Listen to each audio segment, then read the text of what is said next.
Olá, nossa aula hoje será sobre introdução sobre os movimentos. Falaremos um pouquinho sobre conceitos iniciais de posição, trajetória, velocidade, velocidade média, velocidade relativa e um pouquinho sobre movimento uniforme. Esses conceitos de movimento, eles precisam de alguma base para que a gente consiga definir as coisas futuras. Bom, o primeiro conceito para se definir aqui é o conceito de referencial. E referencial é o que você vai utilizar como base para dizer se algo está se movimentando, se algo é grande, se algo é pequeno. Então, o primeiro conceito que a gente vai levar em consideração aqui, utilizando o conceito de referencial, é o conceito de ponto material ou de corpo extenso. Para dizer se algo é um ponto material ou se é um corpo extenso, eu preciso de um referencial. Então, se eu fosse perguntar se essas duas formigas elas são um ponto material ou um corpo extenso, eu preciso definir primeiro um referencial. Para as formigas, elas são corpos extensos porque elas têm o mesmo tamanho, então não faz sentido eu chamar uma de ponto material e outra de corpo extenso. Eu preciso de algo que tenha um tamanho diferente para que esse conceito de ponto material, o corpo extenso, faça sentido. Lembrando que ponto material é algo bem pequeno e corpo extenso é algo grande. Outro exemplo que podemos utilizar aqui para pensar sobre ponto material e corpo extenso é a ideia do sistema solar. Se eu fosse perguntar Sol e formiga, a gente percebe que há um tamanho relativamente diferente entre elas, porém preciso também definir aonde é que cada um se situa para dizer se é ponto material ou corpo extenso. A ideia mais interessante é que se eu utilizasse aqui um elefante e uma formiga. Se você não estiver conseguindo enxergar a formiga, ela está bem aqui, ó, bem pequenininha, né, em relação ao elefante. Então, essa formiga para o elefante é um ponto material. Então, quando eu tomo o referencial elefante e olho para a formiga sim é um ponto material para ele, elefante. E se a formiga olhar para o elefante, esse elefante vai ser um corpo extenso. Então, essa ideia de corpo extenso e ponto material também vai depender de um referencial. Ok? Continuando aqui. A ideia de repouso e movimento, ela também parte do mesmo princípio. Eu estou em repouso, parado, ou estou me movimentando. Se colocarmos de novo as duas formigas e analisarmos se elas estão em repouso ou movimento, eu preciso primeiro perceber ou olhar se entre elas há uma mudança na distância. Ou seja, se nessa condição agora que elas estão, eu perguntasse se há repouso ou movimento, eu diria que estão em repouso porque não há movimento entre elas. A distância entre elas permanece sempre a mesma, então elas estão em repouso. Observe agora que quando uma das formigas começa a se movimentar, a distância está aumentando. Então, a partir daí, eu posso dizer que sim, que houve um movimento entre as duas formigas. Lembrando sempre que esse movimento só pode ser dito que é movimento quando eu tomo um referencial. E o referencial formiga, que entre as formigas, né, houve um certo movimento. A trajetória, ela também vai depender de um referencial. A trajetória é o desenho feito pelo objeto quando ele se movimenta. Então eu peguei aqui um avião, uma caixa que vai ser jogada em uma ilha qualquer e uma pessoa que está esperando essa caixa. E a gente vai tentar analisar como é que cada uma dessas pessoas observa esse desenho feito pela caixa.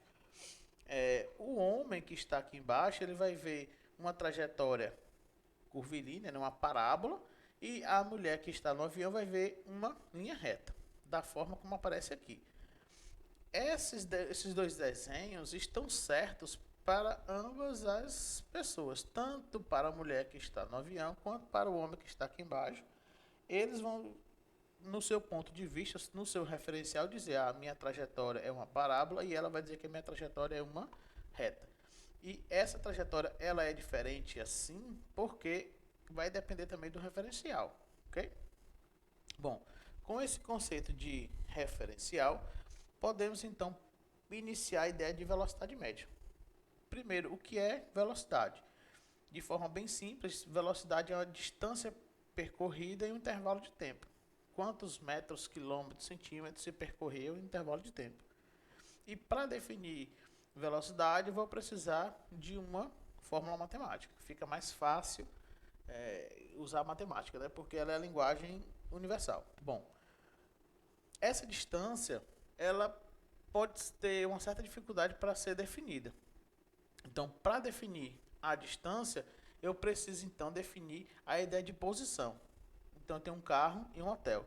Entre o carro e o hotel, uma certa distância. E essa distância vai ser definida por quem?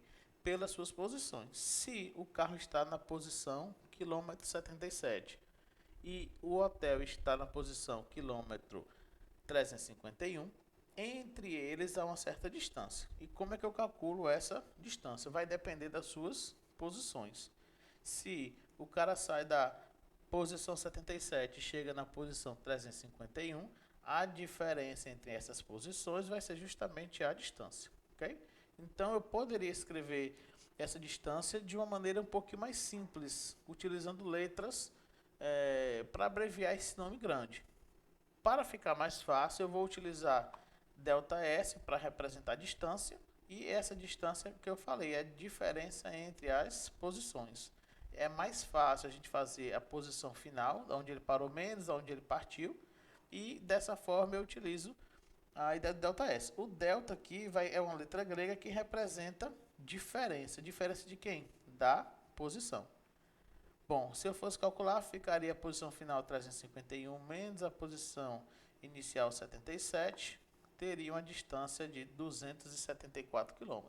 E aí, com a distância, eu poderia utilizar para calcular a velocidade média, se eu tivesse o tempo, é claro. Essa equação da velocidade, então, ela vai ficar escrita dessa forma, né? ΔS sobre ΔT. Se o seu livro trouxer letras diferentes, não tem problema nenhum. Algumas pessoas gostam de utilizar D para distância, X. Eu vou seguir o ΔS, que é o mais comum. Ok? Bom, quando a gente calcula qualquer coisa em física, além do número que a gente encontra, nós precisamos definir uma unidade. Que unidade vamos atribuir para a velocidade? Primeiro, vamos analisar o que a gente está dividindo aí na fórmula para poder definir quais são as unidades. Para a distância, eu posso utilizar quilômetro, metro, centímetro, milímetro, enfim, qualquer unidade de comprimento.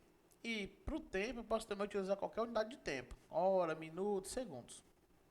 Claro que nós utilizamos algumas unidades que são comuns a todos, elas se repetem, elas aparecem mais vezes. Então, posso utilizar uma distância em quilômetros, um tempo em hora, e eu ia obter uma velocidade com unidade de quilômetros por hora. Posso utilizar a minha distância em metros e o meu tempo em segundos e obter a velocidade em metros por segundo. Poderia utilizar qualquer outro também, poderia ser centímetros por segundo, quilômetro por segundo. Eu vou focar nessas duas porque são as mais comuns.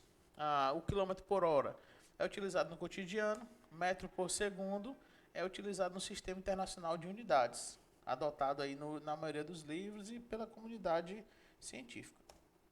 Bom, com a ideia de velocidade média, aparece o conceito de velocidade relativa, que é a velocidade de aproximação ou de afastamento entre dois objetos que se movem. Então, se eu pegar esses dois carros e perguntar qual é a velocidade relativa entre eles, se eles estiverem parados, a velocidade relativa é zero, porque não tem velocidade entre eles. Mas se eles estiverem se movimentando, a velocidade relativa vai ser dependente das velocidades que eles têm. Então, quando eles se aproximam, a velocidade relativa vai ser a soma das velocidades. Porque, nesse caso, eles estão se aproximando em sentidos opostos. E toda vez que se aproximam em sentidos opostos, a velocidade relativa é a soma das velocidades. Da mesma forma, posso dizer que, quando eles se afastam em sentidos opostos, a velocidade relativa é a soma das velocidades. Ok? Poderia ter um segundo caso. Em sentidos opostos, a velocidade relativa é a soma das velocidades. Poderia ter um segundo caso, onde esses dois carros estão no mesmo sentido, porém estão se aproximando. Então, nessa aproximação no mesmo sentido, a velocidade relativa vai ser a diferença das velocidades. Imagine um carro que vem a 80 km por hora na frente e o carro de trás vem a 100 km por hora. Então, a velocidade com que o carro de trás se aproxima do carro da frente é a diferença entre as velocidades, ou seja, 100 menos 80 é 20. Então, a velocidade relativa de aproximação do carro vai ser de 20 km por hora. Porém, se os carros vêm em sentidos opostos, né, 80 km por hora mais 100 km por hora, eu vou ter uma velocidade de aproximação de 180 km por hora, porque estão em sentidos opostos. Então, de novo, para não esquecer, velocidade relativa no mesmo sentido, subtrai a diferença. E em sentidos opostos, eu vou somar. Bom, continuando aqui. O movimento uniforme é um movimento que tem uma característica dele mesmo, peculiar dele, que é ter a velocidade constante. O que isso quer dizer? A velocidade do móvel não vai mudar em hipótese alguma. E o que isso quer dizer também? Que eles vão percorrer distâncias iguais em tempos iguais. Isso é importante porque quando eu tenho algo que se movimenta com velocidade constante, eu consigo determinar o que vai acontecer lá na frente, onde que ele vai se encontrar, quanto tempo vai demorar, então eu consigo como prever o futuro desse móvel. Da mesma forma, eu consigo fazer se esse móvel não tiver velocidade constante, se essa velocidade mudar. Porém, é questão para um outro conteúdo. Então, nós vamos focar aqui apenas em coisas que se movimentam com velocidade constante. Tipo quando você vai passar por um radar de velocidade na estrada, você reduz a velocidade, mantém aquela velocidade por um certo tempo, então naquele intervalo você tem uma velocidade constante. E tem outras coisas também que se movimentam com velocidades constantes, como por exemplo a luz, ela vai ter sempre a mesma velocidade. Vamos lá. Então, com a ideia de velocidade média, sendo ΔS sobre ΔT, eu posso simplesmente pegar o ΔS como sendo a diferença entre as posições, substituir na equação da velocidade. A ideia aqui é procurar uma outra equação que nos dê a posição e não mais a distância, porque, como eu falei, eu estou querendo prever o que vai acontecer lá na frente com esse móvel. Então, substituindo aqui, no lugar do ΔS, colocar a diferença entre as posições. No lugar do tempo, eu vou colocar simplesmente o t, porque o cronômetro sempre vai começar no zero, então não há necessidade de fazer esse tempo final menos tempo inicial. E eu vou multiplicar o v pelo t para refazer a equação ficar com uma coisa diferente. Trocando aqui de lado as coisas, passando o S0 negativo para o outro lado vai ficar positivo e eu obtenho essa equação. S igual a SO mais VT. Essa equação é chamada de equação horária do espaço e ela vai determinar a posição de qualquer móvel em qualquer intervalo de tempo. Se eu souber a posição inicial e eu souber a velocidade, eu sei aonde é que esse móvel vai se encontrar para qualquer tempo. Então, se eu disser, depois de 20 segundos, substituo o tempo aqui e eu descubro onde é que esse móvel se encontraria. Bom, então agora eu tenho duas equações, a equação da velocidade e a equação horária do espaço. E essas duas equações a gente vai utilizar para resolver problemas de movimento uniforme apenas, quando a velocidade for constante. Bom, temos aqui um probleminha para finalizar. Um móvel com velocidade constante percorre uma trajetória retilínea a qual se fixou um eixo de coordenadas.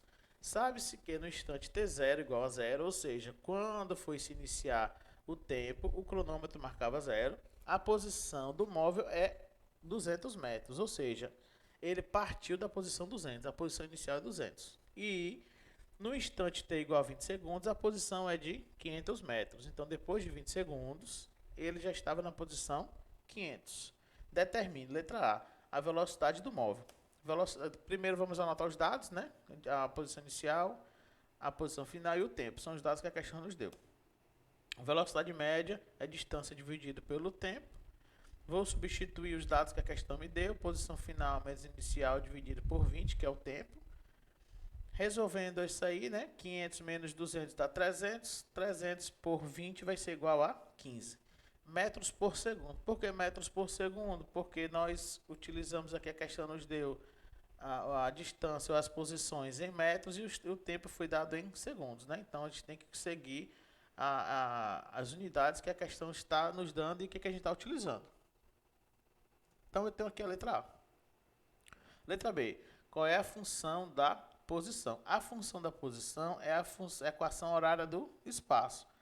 Se eu tenho a posição inicial e eu tenho a velocidade, eu consigo então agora determinar uma equação do espaço ou da posição.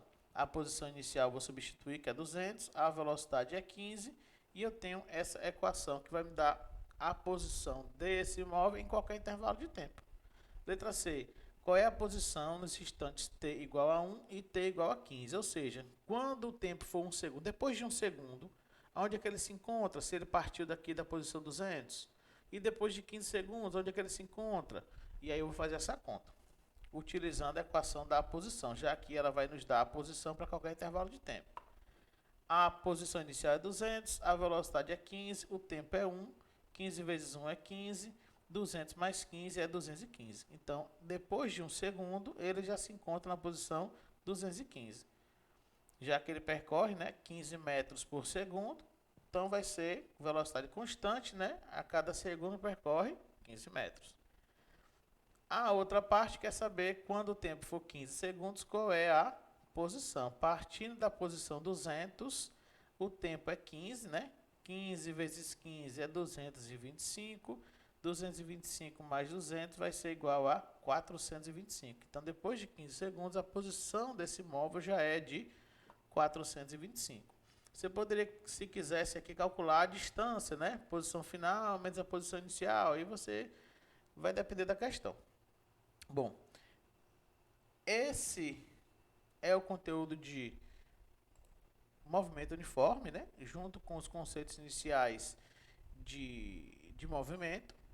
Eu espero que tenha facilitado o entendimento de vocês e qualquer dúvida, só entrar em contato. Valeu!